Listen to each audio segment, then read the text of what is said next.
basically, I thought that, I want to also establish that. Actually, I think it's about 5 or 6 years ago, I think, before even Discovering God started. But I remembered that Pastor Tim had been engaging people and sharing stories about how he brought people to come to know God and wanting to give their lives, to God. And not just that, they really was discipled. They became leaders and they brought more people, And I think that time, actually, just like many of us who have been Christians for a while, sometimes all our friends are already Christian.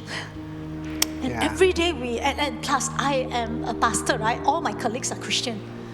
I think so lah. Okay, so I still remember it really made me so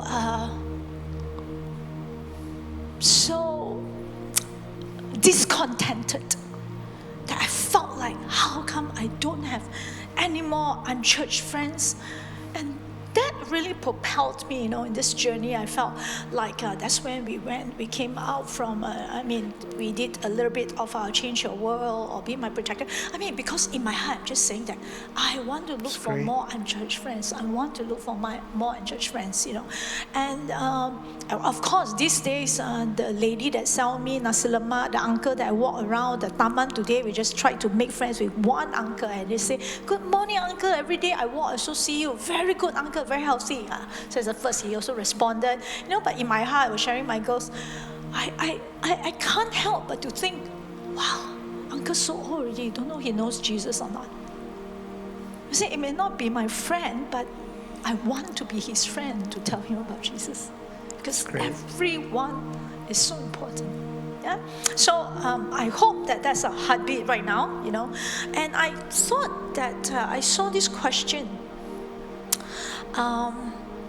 Pastor, could you just share 1 or 2 tips how to convert a normal conversation with someone to include the gospel of God? I think this is a very, very frequent question I also hear from people. Maybe you want to start first and then, Yes. I think to convert a natural conversation to spiritual convert, it's really not that difficult. You can actually switch in any moment, okay? But I find that it depends on your level of relationship. Then it will determine the depth of the conversation.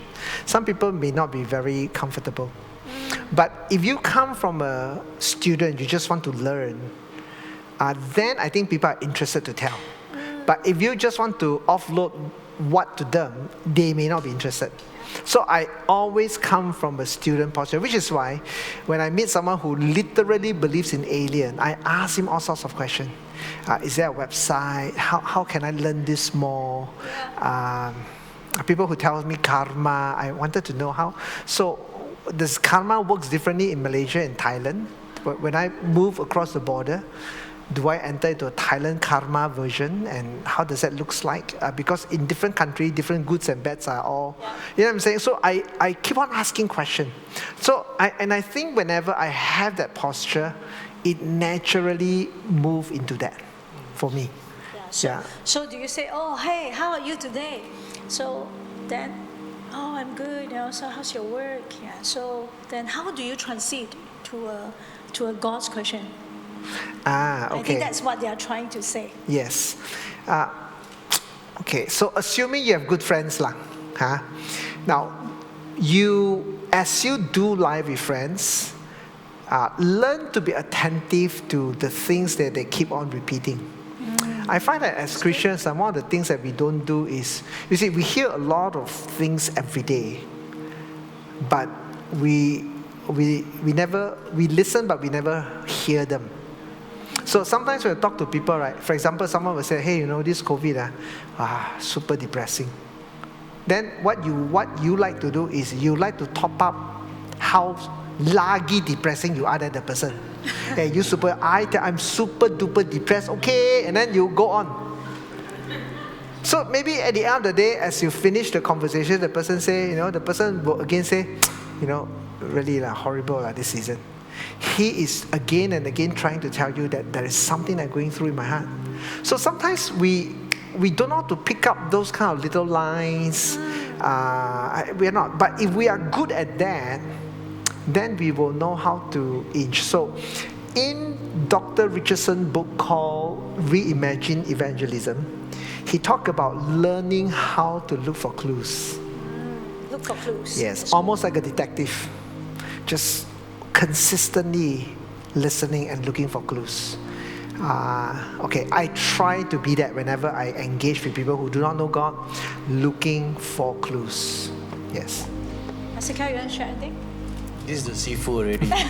I'm also learning. I think my major problem is always learning to get the clues. I think that's the most difficult, and I think that's why every time I hear from how pastor does it, I'm still learning.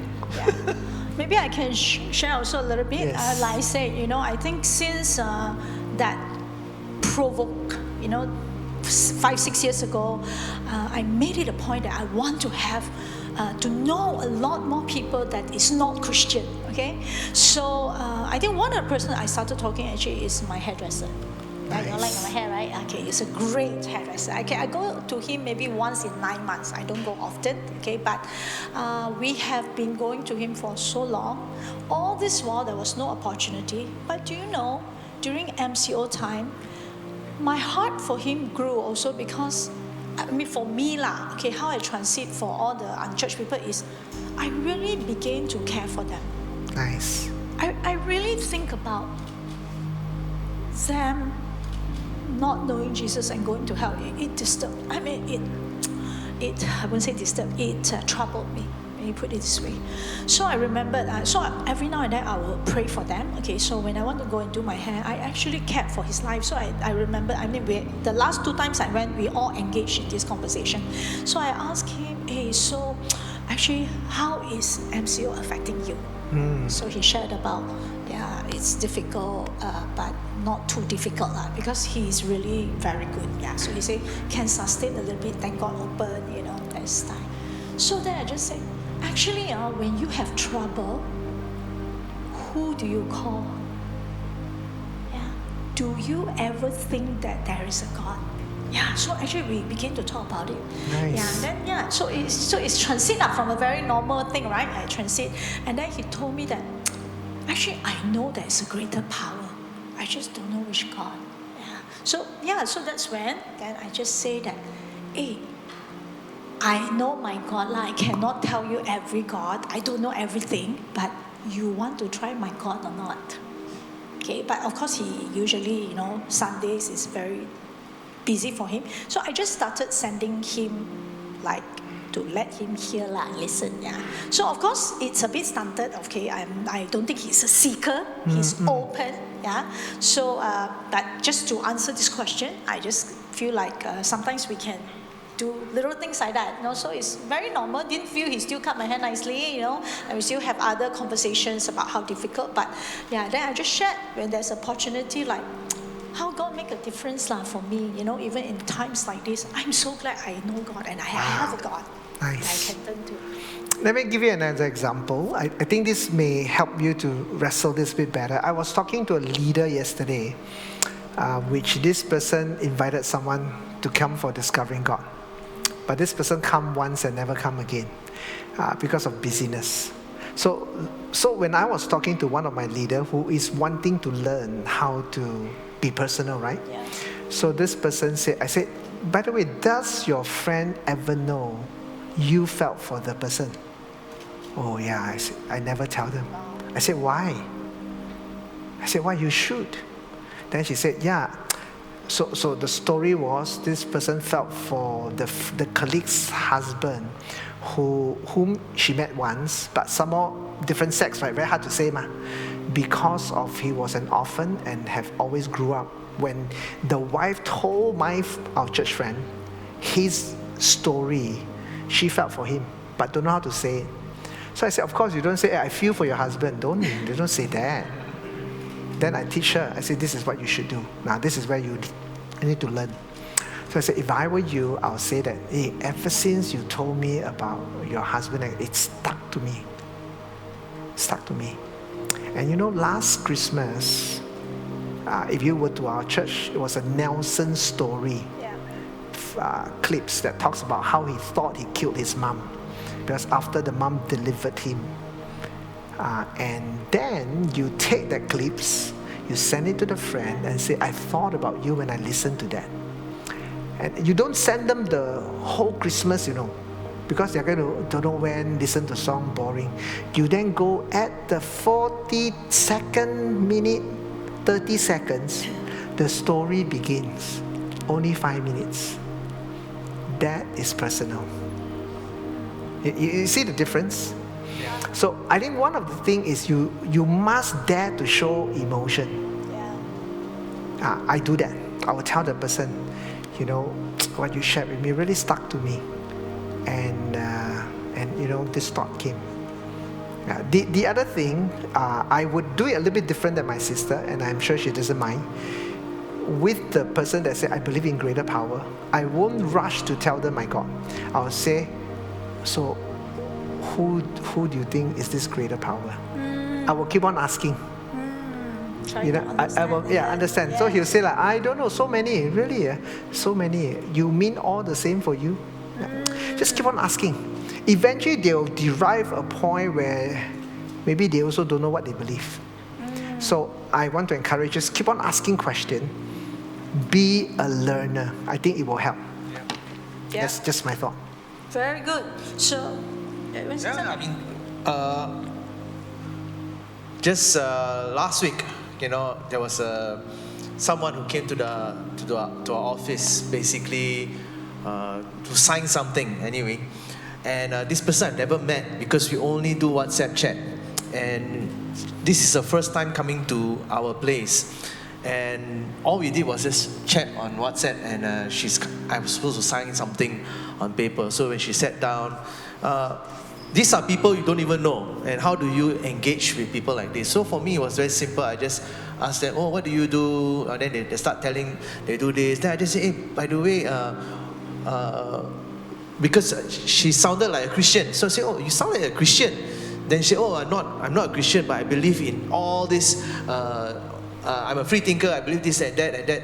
So then, of course, learning to hear what they say, then they say, I see, you are very open, is it? Yeah, I'm very open. I'm open to go to places. But have you been to a church? Oh, no, but I'm very open to come. You see? So that was my clue.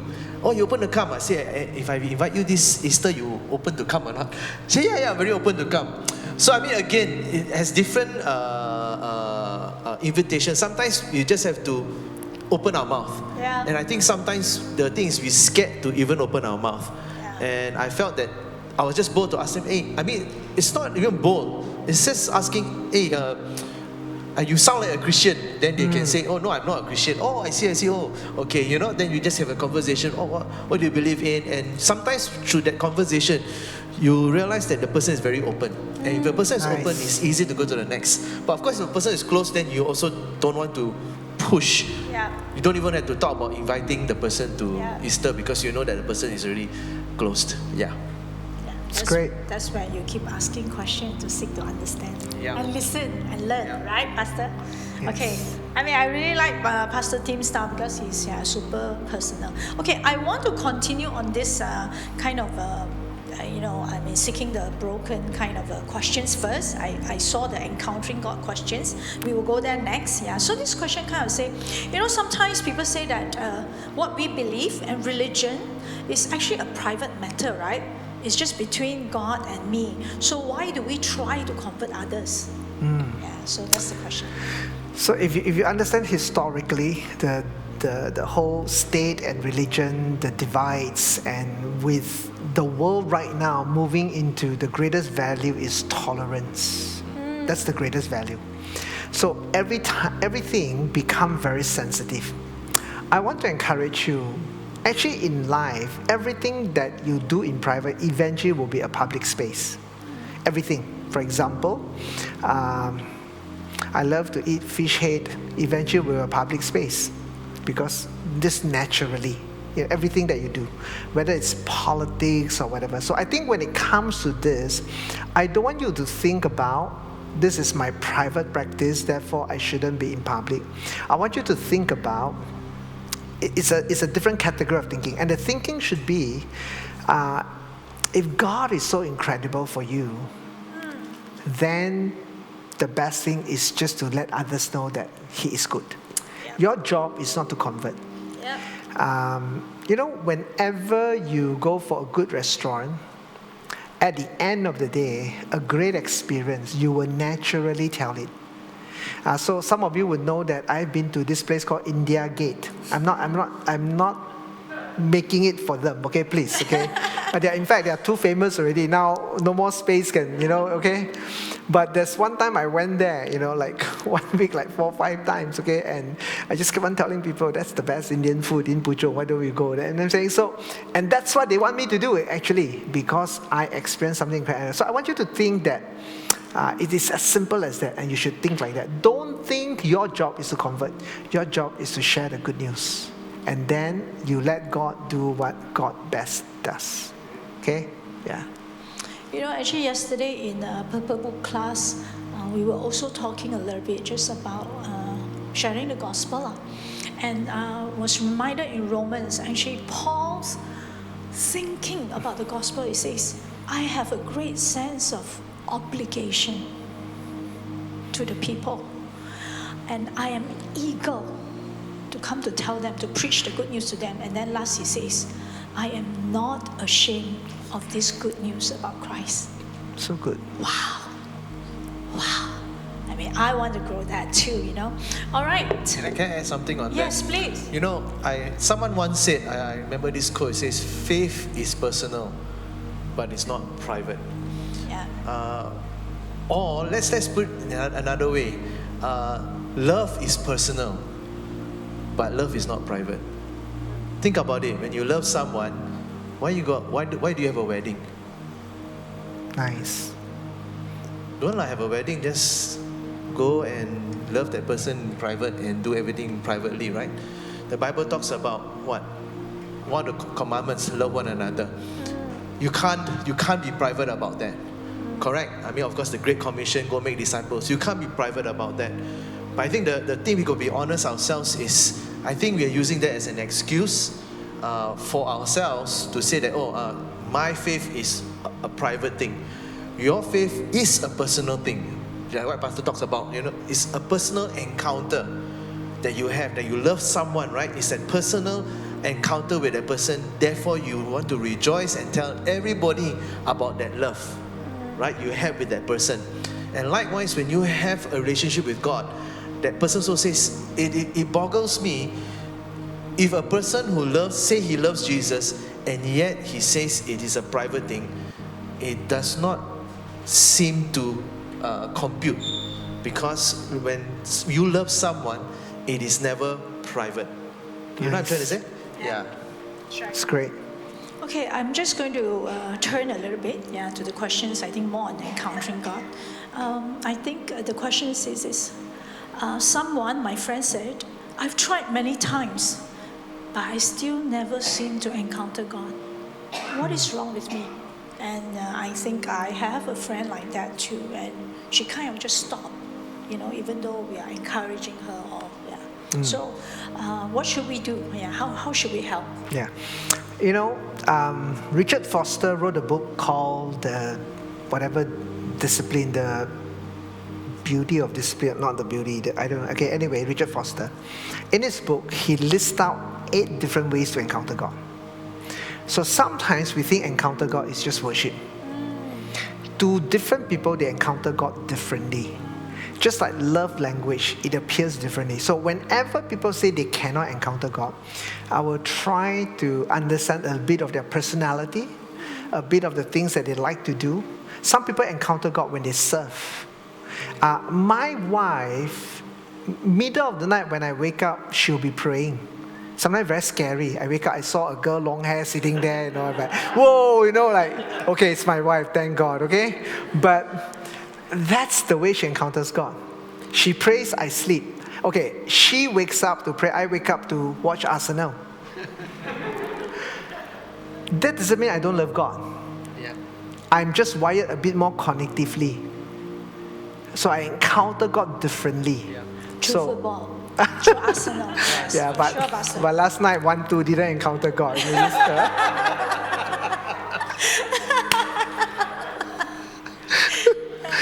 That's good. Yeah, so help people to understand. Yeah. Some people encounter God by serving. Some people encounter God by more reflection. Some people encounter by the cognitive thinking. They learn new thoughts. So all of us encounter God So you differently. forgot the title, but the author is... Celebration of discipline. I encounter God by watching movies. Seriously. Yeah.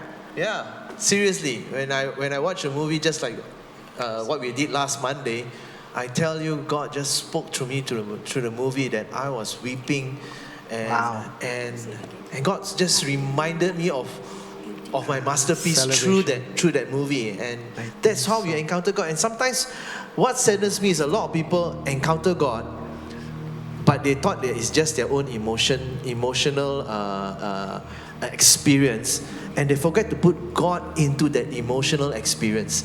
If you go through an emotional experience, you must always remember, what is God telling me about this when I went through this? Because a lot of times we never ask that question, and therefore I always say we miss an encounter because God wanted you to encounter Him even through a movie. And nowadays I also exercise, and I tell you, I encounter God through my walking as well, or my running. Somehow one day I was just running, and then I see one of my trees, in my taman, totally uprooted. Then when I saw that, just God spoke to me. He says, "You see, this is what it is when even though a big tree can be uprooted. What about a strong Christian if it's not rooted in me? Because we think that we are strong ourselves. Yeah. We can be alone, but it can be uprooted." So when I just passed there, I run, I felt God was just speaking to me on that. Encountering is all about that. Being opening our eyes and seeing our surroundings. And I feel that that's when you realize that every day you can encounter God every day if you open your eyes. That's right, man. Yeah. That's good. God shows Like that. Himself to us, through every ways, and especially I think for creatives. Okay, I think this is also another question on encountering, and thank you so much for being so honest. Okay, so this person say, my lifestyle and some of the things I do outside the church are not very godly. Not very what? Godly. Okay.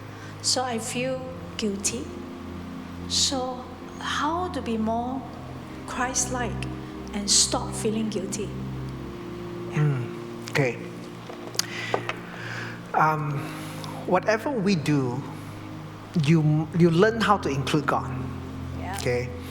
One of the greatest lie is because I am not behaving, thus I reject God or I exclude God. Which is why when people are hurt, disappointed, they reject God. But actually, the truth of the matter is, those were the moments that really need to include God. Yeah.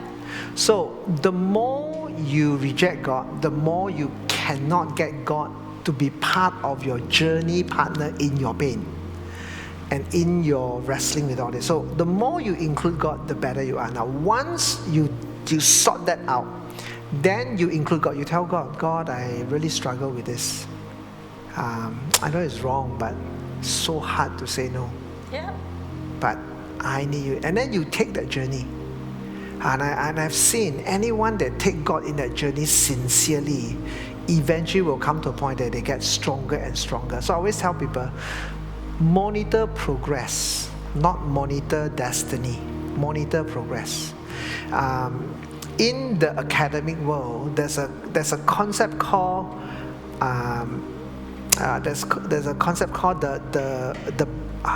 what's it said? One is called the center set. One is called the boundary set. Okay, the boundary set thinking is they're always trying to ask what's right and wrong. So they are always asking questions. Did you pray the prayer? You're a Christian, because they think yes and no. Center set is, are you following Christ? So the question not so much is, are you Christian? Are you following Christ? Which means some people, as long as they started to follow Christ, they might be far away. It doesn't matter. They are following Christ. They will eventually get there. Yeah, that's right. So in the theological world, in the academic world, there's these two big way of thinking. One is bounded set, one is center set, and advocating center set, helping the person to bring Christ along in the journey of your ungodliness to the journey of breakthrough. And I think that's the power of it. Yeah. In fact, we are so appreciate, whoever that's asking this, because I think it's so true, In fact, when you said about that couple, I think they're so honest. So many pray that prayer to say, God, you are my Lord and Savior, maybe only give 10%. That's right. We never say it, right? But honestly, maybe in our hearts, we only give 10%. And it's true, actually, all of us, when we say, none of us fully give God 100%, really. And so I want to say this, I think that's why in this church, we are big on helping people to journey to follow God. Good. I think if you open up and share what you are struggling, and I tell you very honestly, currently I'm struggling with something. I think I just asked for prayer from Anita when we were prayer walk that day. Charlene came to my house Friday. I just said that, sister, pray for me. I don't know. I don't know how to. I surrender this to God, but I don't know how to practice it in my life. But there's no guilt. You know why?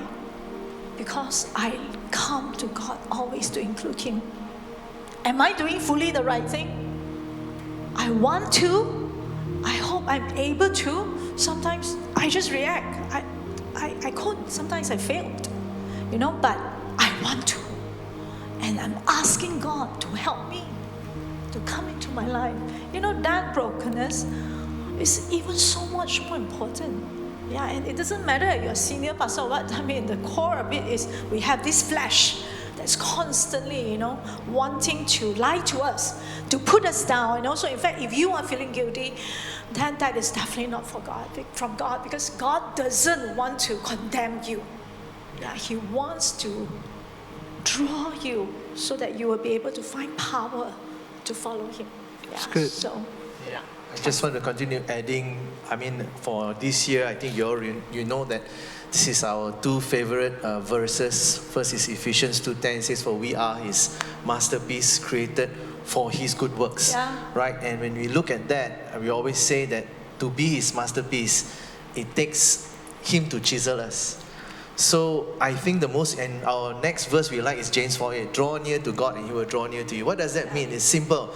If you are willing to get chiseled by Him, that means if you choose to draw near to God, then eventually, trust me, your sin or the thing that you are doing you will be able to overcome, because you chose or you allow God to chisel you. It is when you stop allowing God to chisel you, and that is when you will go further away from God. And that's why we always say, one encounter may change may awaken your life, but it will not be able to turn you because you only had one encounter. You need to continue to encounter and allow God to begin to work in you, and that's the chiseling. And chiseling takes time, right? And I believe, for my own life, I just realized that that's what it takes. And if we don't allow the chiseling, then that sin will always you will definitely not be able to overcome. So I want to encourage you, whatever you are going through, it's okay to take small steps. yeah. Don't jump and like what Pastor was saying, 50%. If you can give 10% first, then give 10%, because eventually it will become 100%. But if you're not going to even give 10% and start with 0 and say, oh, I'm a sinner, I can't do anything, there's no way I can change, then you're not allowing God to work in your life. And remember, it starts with you deciding to draw near to Him. And there's a guarantee. God says that He will draw near back to you. So that's what I want to encourage the person who wrote that your sin, you cannot overcome sin. God can overcome the sin for you. Yeah. And that you need to take that journey with Him. Nice. Right, man. So good. Okay, I hope you're enjoying this. Is it helpful? Okay, I know it's a bit past time, so I will just do the last question. But thank you very much for all these questions.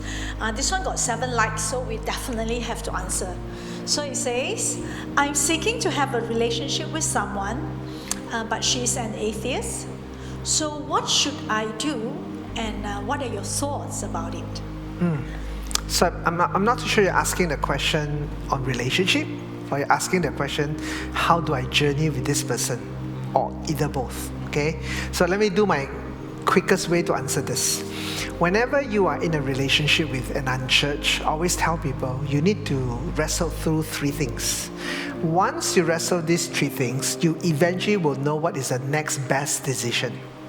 Number 1, you need to know what is God's heart, and how God look at this space of a relationship between a believer and a non. Okay, so you must understand God's heart, number 1.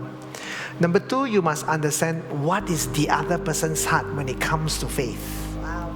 You need to understand what is this person's heart. So when the person says an atheist, he is the Richard Dawkins kind of atheist, or is atheist but actually is an agnostic, which means that a lot of agnostic, they're just because they don't know all these categories. So a lot of people say they're atheists because they don't believe in God, but actually a lot of them says, if you are able to help me to encounter God, I will believe in Him. Then we call it the agnostic. Atheists, people who literally call themselves atheists, you Google, I think it's still single-digit % of the world. So a lot of the China people, we thought some of them are agnostic.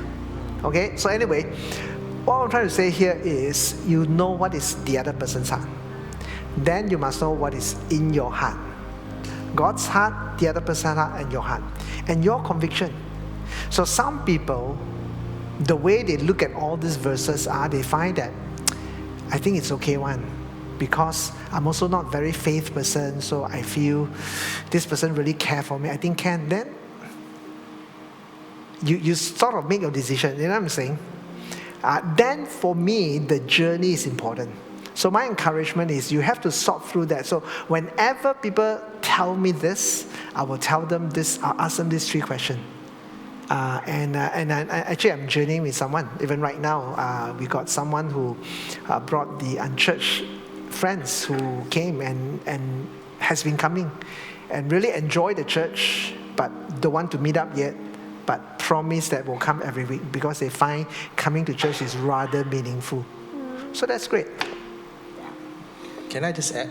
I just walked with someone recently who just separated for the second time in his relationship. And what is so sad is, his first relationship failed because of the same thing that he's doing on the second time. And I told him, because I journeyed him on the first relationship, so I told him that you shouldn't get into the second relationship. And I told him why. And for me, it's only, the seafood, you got to follow the 3 things. Mine only 1 thing. Mine is, whether atheist, even whether Christian with Christian, all for me is 1 thing. The same thing I ask you, do you think that what is your values? That means, does the person have the same values as you have?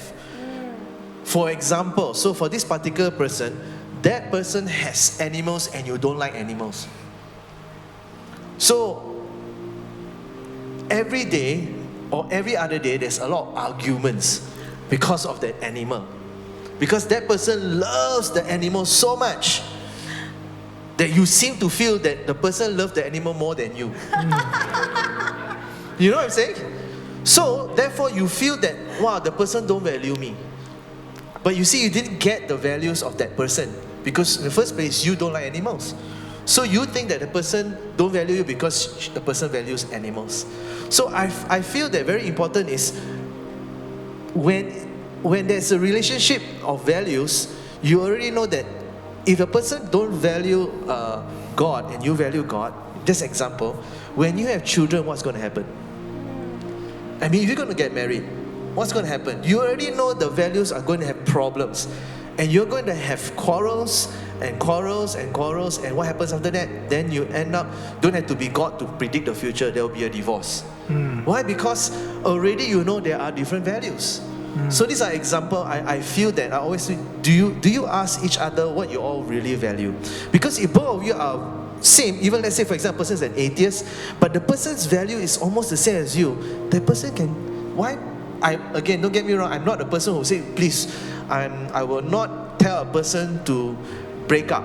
That's not who we are. I hope I'm right, Pastor? We are not God, so we cannot tell people, please go and break up and all those things. We are not that type of people. But we ask them, if you find that person has the same value, that person will come to know God eventually. Because, but why do we break up and then we miss that person's opportunity to know God as well? Yeah. So I will come from that angle, but it comes from value.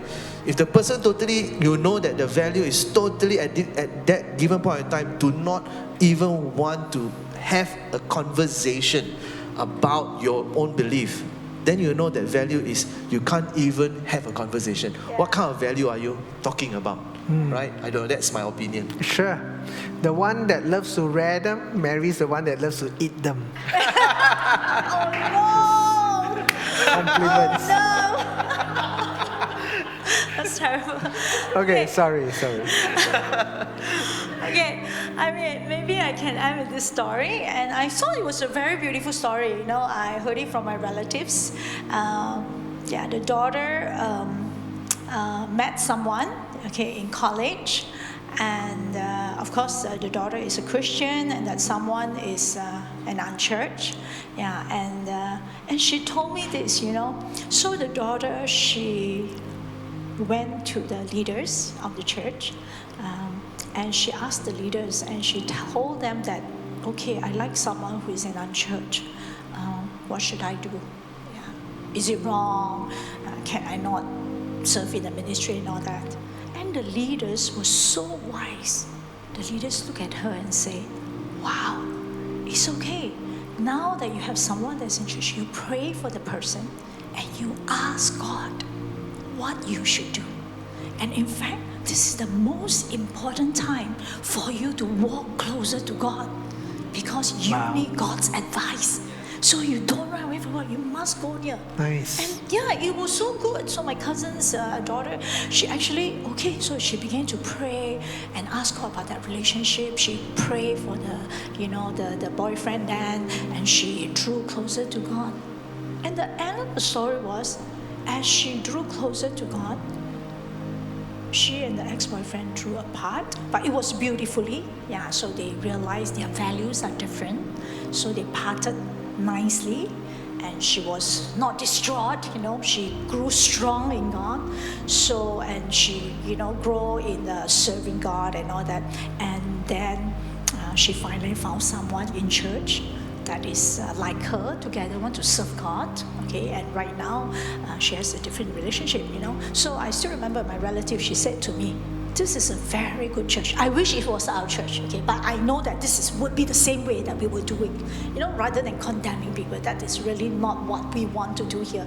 And I thought it was so beautiful. I applaud her and said that, wow, this is a great church and wise leaders, that help people to come closer to God rather than condemning, and pointing finger and judging. But we bring them to be able to be close to God. Nice. So, right?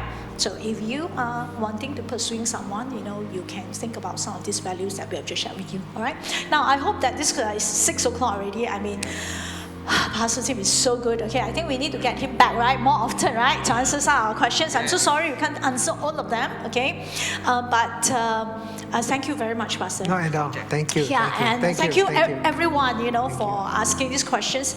Let us just pray for you. Today, and let's pray for all of you in your journey, that you are able to encounter God more powerfully, and also know what God has for you, and more importantly, to find this love, this what do you call that? Inconvenient love, and in a personal way, to relate to others. Yes. God, we thank you, truly. It's so good to be in your house, because you love us so much, and you teach us what's important and what's good. And you believe in us. And you know that you have that power, that love to draw us closer and to make us stronger in our following you. And in that journey, it will be so natural for all of us just to tell about who you are.